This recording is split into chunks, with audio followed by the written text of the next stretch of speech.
ಸ್ಯಾಂಡಲ್ವುಡ್ನ ಖ್ಯಾತ ನಟ ದಿವಂಗತ ಪುನೀತ್ ರಾಜ್ಕುಮಾರ್ ಅವರು ನಮ್ಮನ್ನಗಲಿ ಇಂದಿಗೆ 4 ವರ್ಷಗಳೇ ಕಳೆದಿದೆ. ಅಪ್ಪು ಪುಣ್ಯತಿಥಿಯನ್ನು ಕರುನಾಡಲ್ಲಿ ವಿಶೇಷವಾಗಿ ಆಚರಿಸಲಾಗುತ್ತಿದೆ. ಬೆಂಗಳೂರಿನ ಕಂಠೀರವ ಸ್ಟುಡಿಯೋದಲ್ಲಿರುವ ಪುನೀತ್ ರಾಜ್ಕುಮಾರ್ ಅವರ ಸಮಾಧಿಗೆ ಡಾಕ್ಟರ್ ರಾಜ್ಕುಮಾರ್ ಅವರ ಕುಟುಂಬಸ್ಥರು ಪೂಜೆ ಸಲ್ಲಿಸಿದ್ದಾರೆ. ಪುನೀತ್ ರಾಜ್ಕುಮಾರ್ ಅವರ ಪತ್ನಿ ಅಶ್ವಿನಿ ಪುನೀತ್ ರಾಜ್ಕುಮಾರ್, ಪುತ್ರಿಯರಾದ ವಂದಿತಾ ಪುನೀತ್ ರಾಜ್ಕುಮಾರ್ ಮತ್ತು ಧೃತಿ ಪುನೀತ್ ರಾಜ್ಕುಮಾರ್ ಪೂಜೆ ಸಲ್ಲಿಸಿದ್ದಾರೆ.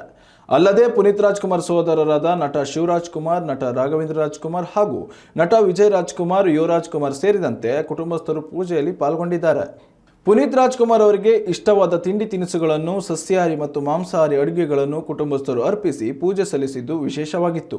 ಅಪ್ಪು ಪುಣ್ಯತಿಥಿಯ ಹಿನ್ನೆಲೆಯಲ್ಲಿ ಕಂಠೀರವ ಸ್ಟುಡಿಯೋಕ್ಕೆ ರಾಜ್ಯದ ಮೂಲೆ ಮೂಲೆಗಳಿಂದಲೂ ಅಭಿಮಾನಿಗಳು ಸಹಸ್ರಾರು ಸಂಖ್ಯೆಯಲ್ಲಿ ಆಗಮಿಸುತ್ತಿದ್ದಾರೆ. ಪುನೀತ್ ರಾಜ್ಕುಮಾರ್ ಅಭಿಮಾನಿ ಸಂಘಟನೆಗಳು ಅನ್ನದಾನ ಸೇವೆ ನಡೆಸಲಿದ್ದು, ದೊಡ್ಡಮನೆ ಕುಟುಂಬಸ್ಥರು ಕೂಡ ಅಭಿಮಾನಿಗಳಿಗೆ ಊಟದ ವ್ಯವಸ್ಥೆ ಮಾಡಿದ್ದಾರೆ. ಇನ್ನು ರಾಜ್ಯಾದ್ಯಂತ ರಕ್ತದಾನ, ನೇತ್ರದಾನ ಶಿಬಿರಗಳು ನಡೆಯಲಿದೆ.